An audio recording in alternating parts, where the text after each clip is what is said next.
Recuerdo que en muchas ocasiones cuando usted era ministro hablábamos de seguridad y en ese momento las FARC eran combatidas. Inclusive usted lideró varios de los principales golpes en contra de esta organización criminal.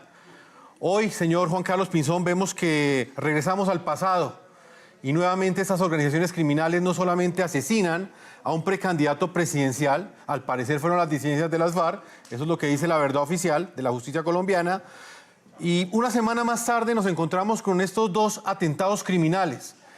Señor Juan Carlos Pinzón, bienvenido al programa. ¿Qué reflexión hace usted sobre el momento que vive Colombia en este instante? Jefferson, un gusto saludarlo. Lo primero, mi profundo dolor con las familias de las víctimas del terrorismo en Colombia nuevamente. Las personas que fueron asesinadas y heridas en Cali eran ciudadanos civiles, personas que simplemente estaban llevando su día a día, trabajando, haciendo sus actividades personales, sus vueltas, sus diligencias, sus negocios. Y de pronto llega el terrorismo indiscriminado y destruye vidas, destruye infraestructura y deja personas marcadas para siempre.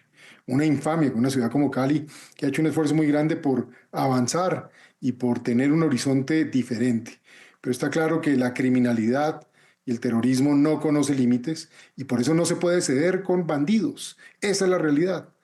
Por el otro lado, me duele muchísimo que un helicóptero de nuestra Policía Nacional, con 12 miembros de nuestra policía, héroes de la patria de Colombia, que expusieron su vida y la entregaron en defensa del pueblo colombiano, pues hayan tenido que sufrir semejante situación.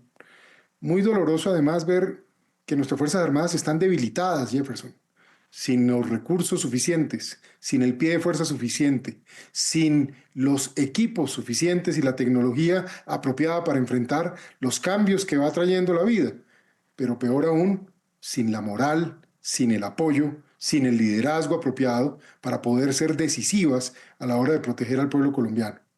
Colombia necesita recuperar la seguridad. En Colombia sabemos hacer esto.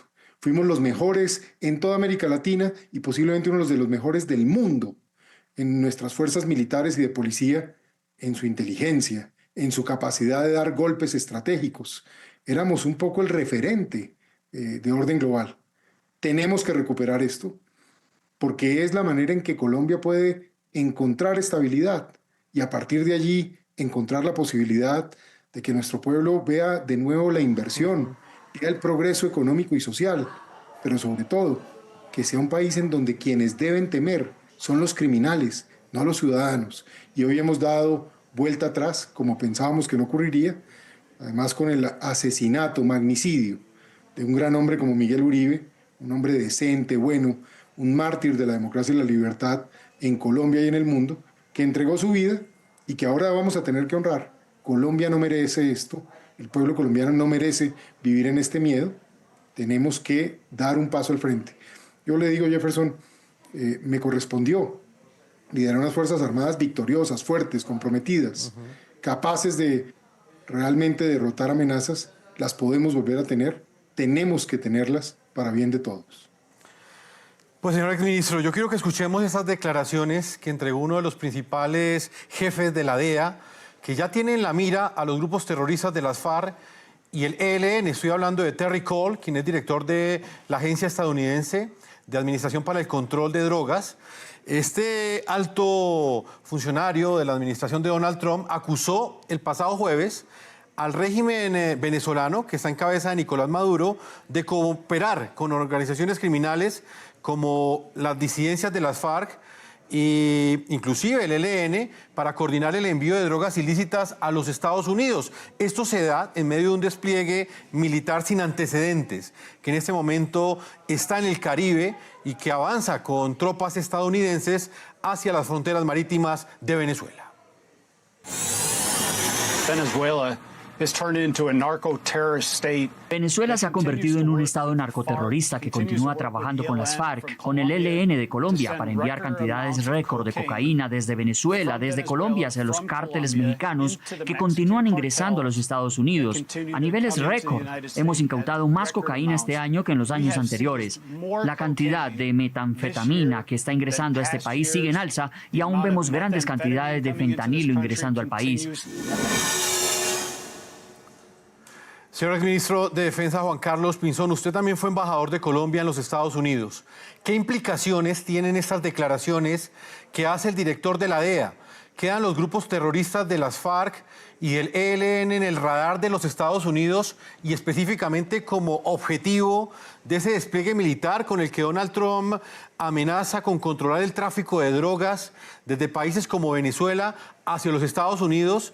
Y que inclusive algunos aseguran que es un operativo no solamente en contra del cartel de los soles, sino también para acabar con la dictadura de Nicolás Maduro. Pues mire, lo primero, el señor Cole tiene toda la razón. Eso desde hace muchos años lo hemos mostrado en Colombia, cómo el régimen de Chávez y de Maduro permitieron que los terroristas de las FARC y del ELN habitaran libremente en su territorio, lo usaran como una base de descanso, si se quiere, de entrenamiento, de protección. La verdad es que tenemos muchas evidencias y fueron muchos momentos en donde incluso algunos de esos terroristas cayeron en ese territorio en distintos momentos. Pero hay que decir, el régimen de Maduro encontró hace bastantes años que una de sus fuentes de financiación para sostenerse, para sostener a su clientela criminal del cartel de los soles y de eso que llaman socialismo del siglo XXI, es utilizar el narcotráfico originado en Colombia como un mecanismo de generación de ingresos para esas estructuras. Lo propio con la minería ilegal de oro que sale de Colombia y lo propio también con la minería ilegal de coltan que sale desde el Guainía colombiano.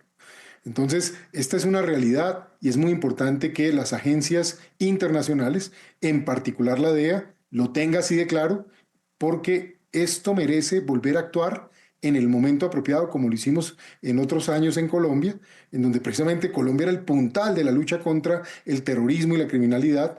Cooperábamos con agencias norteamericanas, británicas, españolas, franceses, la Interpol, la Europol, los gobiernos de Israel, de Corea, a nivel internacional en general, y eso era lo que hacía que Colombia tuviera un progreso tan definido, porque en la medida en que afrontamos y confrontamos esas organizaciones, el país progresó en materia económica y social. En Colombia se crearon más empleos, se generó más inversión, se redujo la tasa de pobreza y la tasa de desigualdad en la medida en que el país iba ganando control de su territorio y le iba generando oportunidades de seguridad y de tranquilidad a los colombianos.